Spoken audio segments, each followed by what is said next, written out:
agradeço, senhor Marinho, pela lúcida fala, pela chamada, né, de atenção, no sentido de fazer a gente refletir, especialmente para esse sentido de comunidade, que o senhor falou tão bem. Então, ouviremos agora Simvaline Pinheiro. Boa noite a todos. Boa noite. Quero parabenizar a UEG mais uma vez por manter essa tradição, a Semana Cultural, que eu tive a honra de participar desde as primeiras, né? Então, é um trabalho muito bonito durante a Semana Cultural. Eu sei do empenho de vocês, a luta para conseguir realizar esse evento. Quero aqui cumprimentar a diretora Jordana, a moça aí que eu não esqueci, Ana Beatriz, o Marinho, a professora não está aqui, a Cláudia, todos os professores que se empenharam para fazer esse evento. Parabéns mesmo. E receba o meu abraço de gratidão por vocês me colocarem nessa Semana Cultural.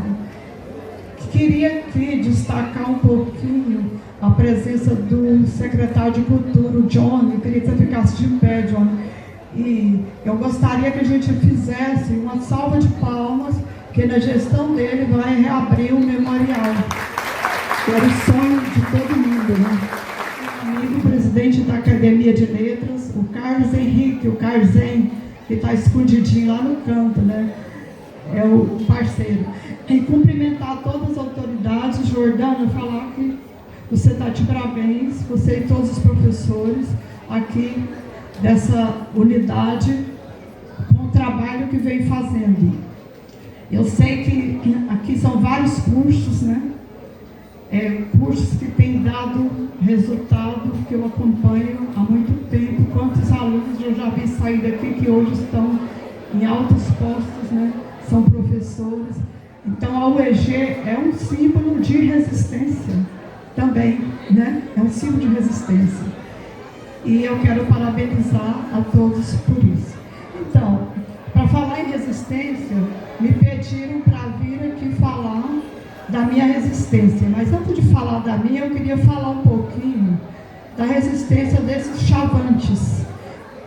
Tem dia que eu fico preocupada. São umas 15 pessoas com cultura tão bonita dentro de Uruaçu, com tanta sabedoria. Não precisa nem conversar com eles, só de estar com eles a gente aprende muita coisa, nos gestos, no respeito do filho com o pai. Todas as crianças têm que aprender a falar a língua chavante. Então, quando eu tenho oportunidade, eu levo eles para os lugares, levo lá para minha casa, porque é uma aprendizagem muito grande. O indígena, gente, não precisa ele falar. Só de observar, a gente já está aprendendo que eles são sábios por natureza. A gente aqui, como foi doutrinado na cultura nossa, a gente não tem o senso de observação que eles têm. E é muito bom aprender com eles. Então eu acho que eles são o símbolo de resistência maior por estar aqui dentro da cidade e lá dentro daquela casa, trancado, passando dificuldades, eles mantêm essa cultura viva. Parabéns, Marinho. Então é isso. Então vamos falar da minha resistência, gente. Eu não achava que eu era resistente, né? Eu achava que as coisas aconteciam naturalmente, né? De uma família muito pobre, nasci em Uruaçu. Meu pai era construtor, construiu a Torre da Catedral, o Hospital Santana, as casas mais antigas de Uruaçu, todas foi meu pai, Simval Pinheiro. A minha mãe era analfabeta, casou com meu pai novinha, meu pai já era um homem já velho, né? Já tinha filhos casados. Então, eu fui a primeira filha. E assim que eu nasci, meu pai achou que eu tinha que fazer tudo, né? Tinha que estudar, tinha que aprender tudo que um homem e mulher fizesse. Com 6, 7 anos eu já era meio adulta, né? Aí, nessa época, só entrava na escola com 7 anos, era lei, né? Então, ele pagou lá no CNSA, nessa época nós falávamos o Colégio das Irmãs Dominicanas, e me matricular para me ser alfabetizada com 6 anos. 6, 7, a hora que chegou 8 anos, eu tive, né, era uma época de muito preconceito. A minha mãe era crente, então eu sofri muito preconceito por ser de família muito pobre, que estudava lá só os mais ricos, né? E eu sempre chegava chorando. Aí minha mãe me tirou de lá, foi no Coronel Gaspar. Só que eu já tinha aprendido a ler e escrever com 7 anos. Aí eu fui revirar o mundo para ler, escrever nos muros. Meu pai teve que pintar muitos muros dos vizinhos, né? E eu lia tudo. Nessa época não tinha livros bons para mim ler. Eu ia escondido no guarda-livros do meu pai para ler os livros dele, de maçonaria, os romances. Meu pai também tinha só a 4ª série primária, mas gostava de ler. E quando a minha mãe me pegava lendo, ela me colocava de castigo, né? Disse que eu ia ficar doida. Aí a minha avó foi trabalhar de doméstica na casa do dono do cartório, o senhor Galeno, e me levava. Eu revirava todos os livros da biblioteca dele, revista Cruzeiro, Manchete, e ele viu e falou: nossa, você gosta de ler? E foi me dando livros, né? Um dia veio um pescador de São Paulo pescar com meu pai, e ele era vendedor de livros. Ele despejou uma Kombi de livro lá em casa, descarregou para eles ir para a beira do rio. Lá em casa não tinha energia elétrica, eu acendia a lamparina e ia revirar aqueles livros. Livros infantis, Bela Adormecida, que eu viajava. Aí a minha mãe descobriu, acabou a alegria, né? Mas eu li um pouco.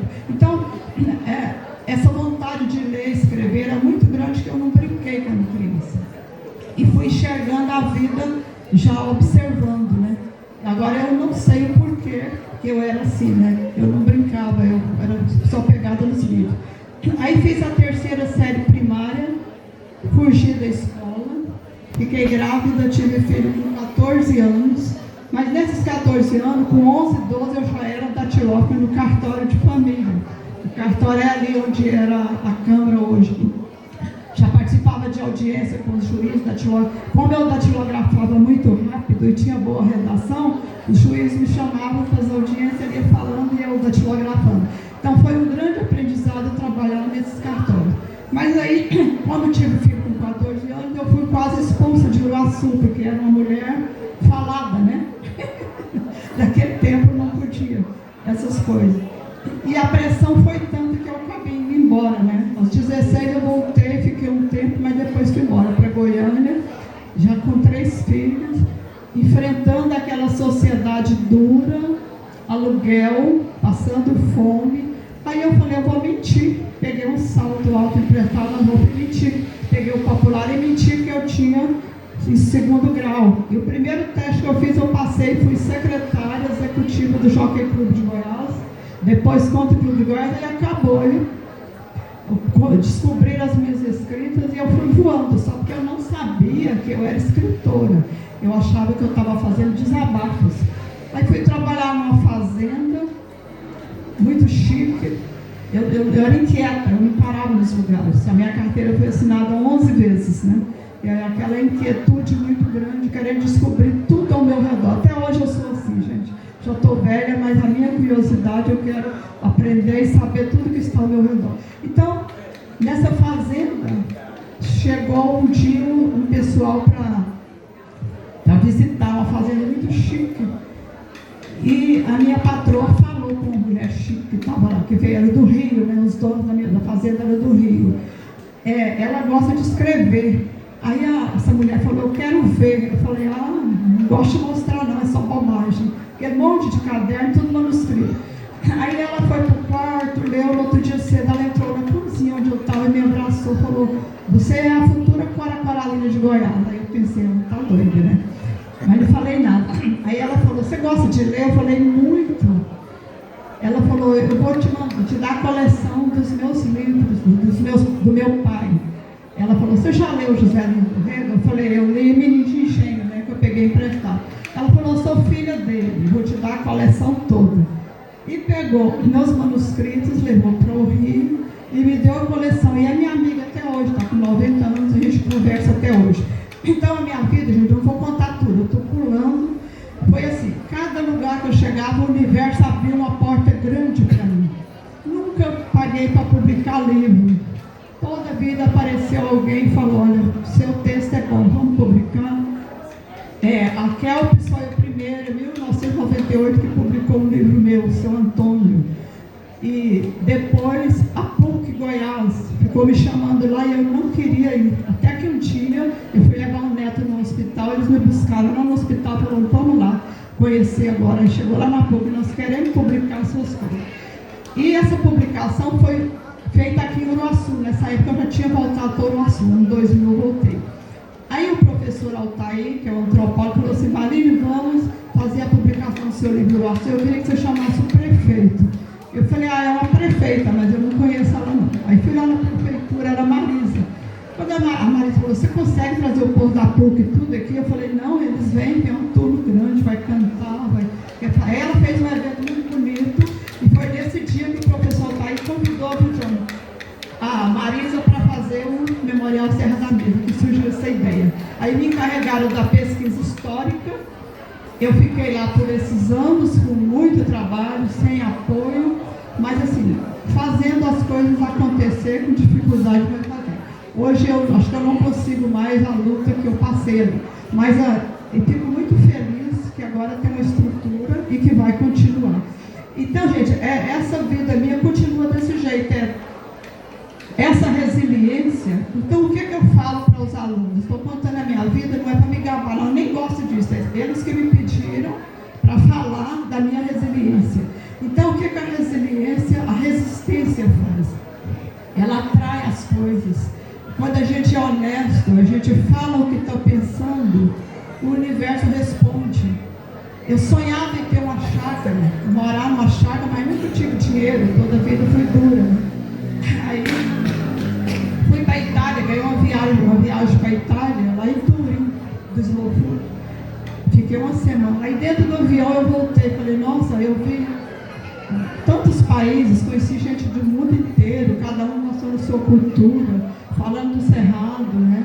Tinha tradução simultânea, eu falava, eles entendiam, então foi uma troca de experiência muito grande. Aí dentro do avião eu fui pensando, eu queria ter uma chácara, qual que eu vou fazer? Quando eu cheguei, eu tinha que devolver o lotinho que eu tinha lá na beira do lago, que eu estava devendo 8 prestações. Aí eu fui lá no homem para devolver, ele falou, não vai devolver não. Eu falei, eu não posso pagar, eu já vendi meu carro, eu não tenho mais nada, eu não posso pagar.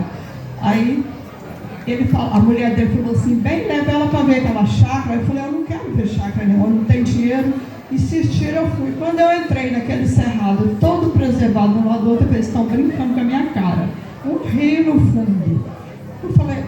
Eu falei, olha, mas eu não tenho dinheiro para comprar. Ele falou, não, você vai pagar do jeito que você quiser. Eu pego a casa que está lá, conversa com seus filhos, meu filho tinha um carro velho, deu, e dividimos em 100 prestações do resto. Aí começou a juntar escolas visitantes, lá virou um ponto de encontro, e gente de Portugal, escolas de todos os lugares, gente do sul, de Goiânia, encheu de gente, todo mundo pagava. No instantinho eu terminei de pagar a chácara, está quitada, estou lá esses anos todos, e é o meu paraíso, convido vocês a conhecer. Então, por que eu estou contando essas coisas? O universo responde à seriedade que a gente faz as coisas.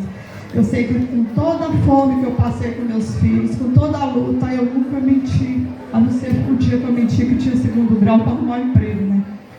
Eu nunca menti, eu nunca roubei, nem meus filhos, nada. Toda a vida fui transparente e o universo sempre abrindo as portas para mim. Eu nunca imaginava que um dia alguém ia me chamar de doutora, né?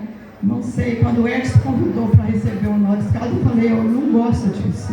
Eu acho chato e fugi, eles insistiram muito até que conseguiu.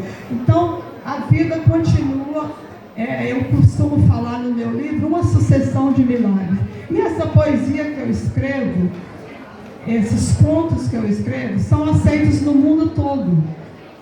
As pessoas elogiam. Eu pensava que elogiava para me agradar, mas agora eu estou vendo que vem elogio de gente que eu nunca vi, né? Que me convidam para um lugar, para outro.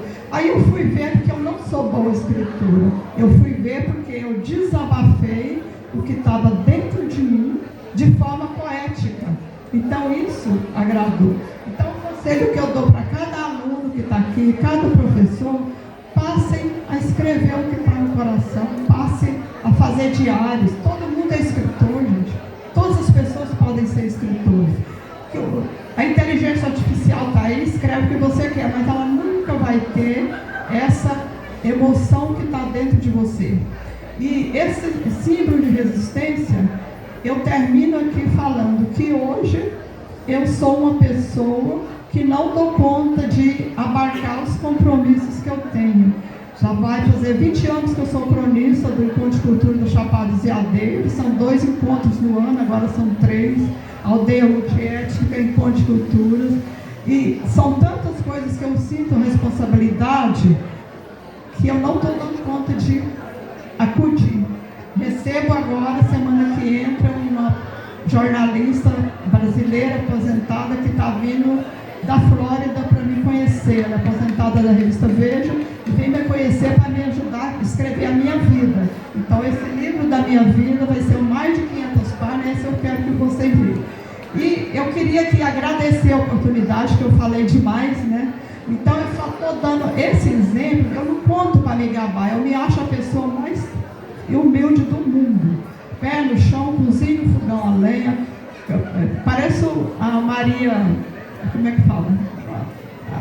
Pior que a Maria Poteira. Uma cachorrada, gataiada, vive dentro do mato. E gosto muito de estar no meio das pessoas simples. Eu aprendi muito com os indígenas, porque eu trabalho com indígenas há quase 20 anos. Conheço indígenas de quase todos os lugares do mundo, nesses encontros que eu vou, eles estão, e a gente fica uma semana juntos. E eu agradeço aos indígenas, as pessoas da folia, quanto mais simples, mais eu aprendi com eles. As pessoas simples têm muito para passar. Então, vocês que são estudantes, procurem essas pessoas para você ver que riqueza, quanta poesia tem em cada resistência dessas mulheres, desses homens do Cerrado. E quero convidar aqui agora os chavantes para vir fazer a apresentação e deixar um recado. Visitem eles, aprendam um pouquinho com eles. É uma riqueza que a gente tem dentro do Uruaçu, essa família. Eles passam muita necessidade financeira, a família é grande. Hoje eles estão em 13 pessoas aqui, ainda ficou alguém na casa. E vamos cuidar, que são nossos parentes que têm muito a nos ensinar.